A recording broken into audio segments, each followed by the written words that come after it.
મિત્રો, હું આજે મારી સાથે બનેલી સત્ય ઘટના વિશે તમને જણાવું છું.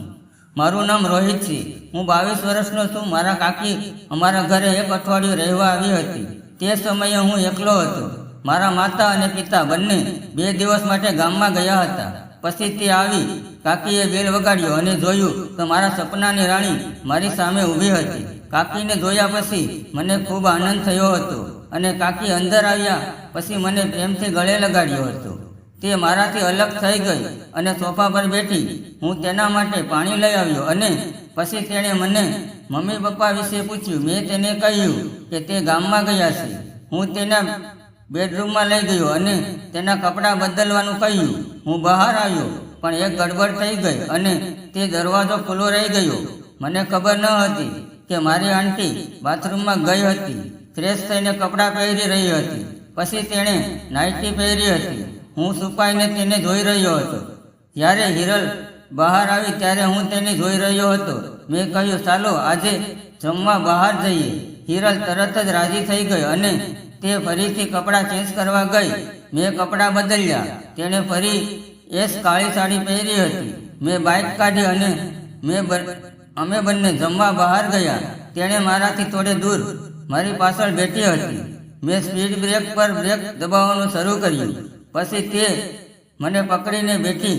હવે હું તેની હૂંફ અનુભવી રહ્યો હતો.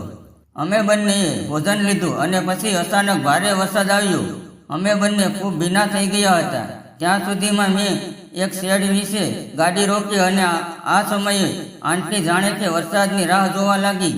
તે અપ્સરા જેવી દેખાતી હતી.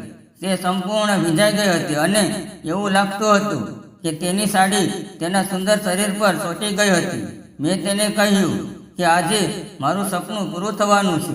પછી મેં તેને મારા રૂમમાં આવવાનું સુવાનું કહ્યું. મેં બધી લાઇટો બંધ કરી દીધી અને અમે બંને એક જ ધાબળો લઈ સૂઈ ગયા. અમે બહાર વરસાદ પડતો હોવાથી અમારે સૂવું પડ્યું. મને પણ ઠંડી લાગી રહી હતી. તેથી અમે બંને એકબીજાને વળગી રહ્યા હતા. પછી આંટીએ મને તેની તરફ ખેંચ્યો.